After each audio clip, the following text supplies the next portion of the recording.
Mirëmëngjes, Zezi. Si u zgjove sot? Mirëmëngjes. U zgjova herët dhe jam plot energji, sepse mbrëmra është të flej herët. Të flesh herët është shumë e rëndësishme për të pasur energji gjatë ditës. Shumë mirë. A je gati për të mësuar shkronjat sot? Sigurisht që po. Jam shumë i emocionuar. Si në shkojmë të mësojmë sot? Atëherë, hajde le të shkojmë drejt kopshtit magjik dhe do ta zbulojmë së bashku. Në kopshtin tonë me ngjyra dhe të luajnë me shifra, lule e gjelbër sa do të mësojnë, shkronjat të gjitha le ti numërojnë. Nga Atex bletët fluturojnë, fëmijët me kujdes i mësojnë.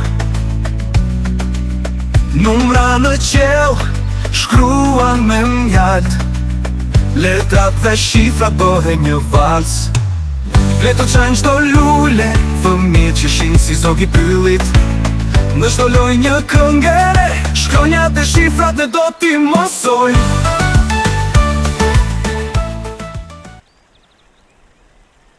Mirë se na erdhe, Zezi. Si shkoi fluturimi sot? A vure re diçka interesante? Sot nuk është se vërejta diçka interesante, por unë mund t'ju tërgoj fëmijëve disa informacione rreth mjaltit. A e dini ju fëmijë që mjalti është një nga ushqimet më të ëmbla dhe më të vjetra në botë? Ai nuk prishet kurrë. Edhe pas 1000 vjetësh, mjalti mbetet ende i ngrënshëm. Bletët janë ato që krijojnë këtë thesar të artë. Ato mbledhin nektarin nga lulet, e çojnë në kosherët e tyre dhe e shndërojnë atë në mjalt. Për të prodhuar një kavanos të vogël me mjalt, bletët duhet të vizitojnë mijëra lule dhe të fluturojnë shumë kilometra larg. Mjalti nuk është vetëm i shijshëm, ai ndihmon edhe kur ke koll, forcon trupin dhe të jep plot energji. A do doni ta shikoni se si bletët punojnë për të bërë mjaltin?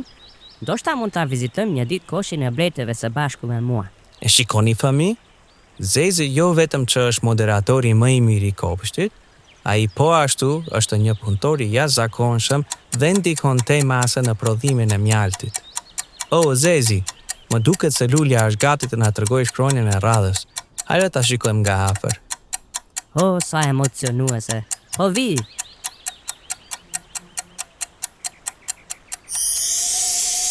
Ja ku është shkronja jon e radhës. Shkronja E.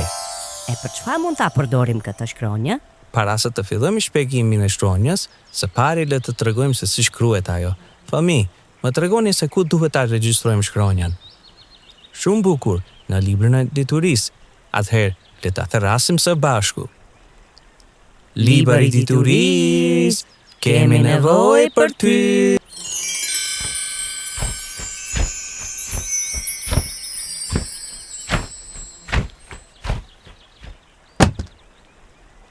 Sot lulja magjike na shfaqi shkronjën E.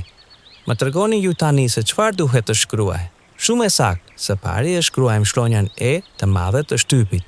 Kjo është shkronja e madhe e shtypit. Më tregoni çka duhet të shkruaj tani. Shumë bukur, shkronjën E të vogël të shtypit.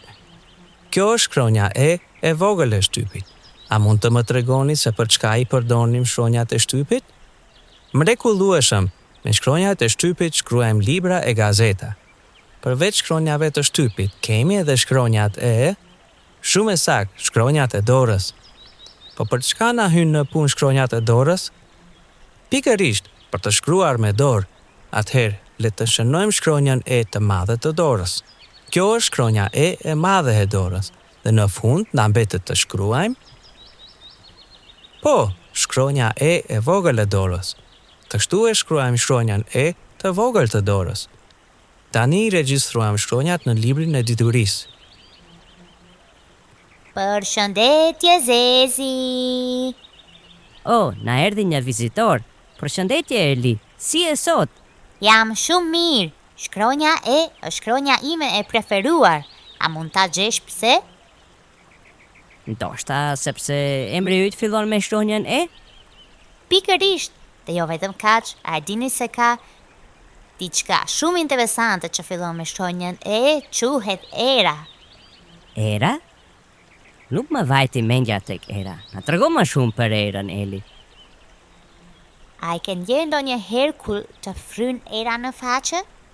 Ajo është si një përqafim i freskët nga natyra. Era nuk duket me sy, por ne e ndjejmë kur gjethet vallëzojnë, flokët na lëvizin dhe degët e pemëve kërcasin butë. Është si një udhëtare e shpejt që nuk lodhet kur. Disa ditë fryn lehtë, si një përshpëritje. Disa herë fryn me forcë, si të donte të luante me gjithçka. Era ndihmon ret të lëvizin në përqell, të ndihmon bletët, si ti Zezi, të udhtojnë me shpejtësi. Ajo sjell aromat e luleve nga larg dhe fladin e freskët kur kemi nxehtësi. Por kujdes, kur Era bëhet shumë e fortë, është mirë të rrim brenda dhe të kërkojmë strehi, sepse ajo mund të bëhet shumë e egër. Disa fara fluturojnë me Erën dhe shkojnë në vende të tjera, kështu rritën bimë të reja kudo.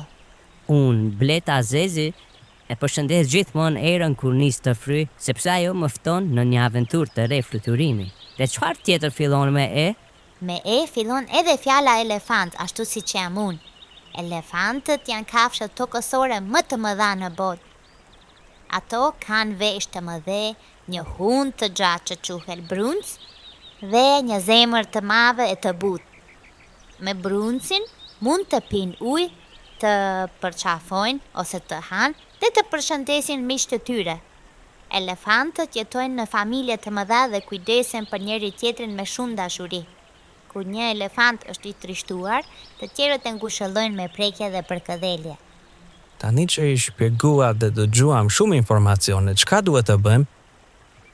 Të therasim librin e diturisë. Po, atëherë le të mos humbim kohë dhe të therasim së bashku me fëmijët librin e diturisë. Fëmijë, a jeni gati? 1, 2, 3. Libri i diturisë, kemi nevojë për ty.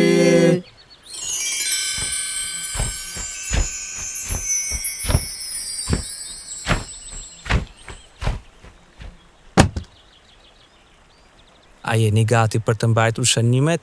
Fëmijë, më tregoni fjalën e parë që e theksuam. Eli, shumë e saktë, le ta shënojmë.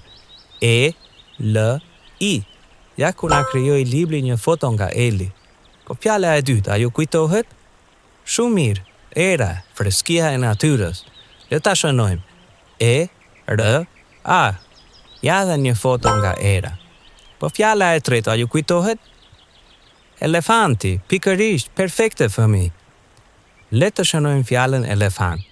E, L, E, F, A, N, T. Tani mund ta mbyllim librin dhe kushdo që dëshiron të mësoj shkronjën E, mund të theras librin ton të çmuar. A gjërat të bukura që mësova sot, tani duhet të kthehem në kosh. Mirupafshim për mësimet e tjera. Mirupafshim Zezi, mirupafshim Eli. Mirupafshim!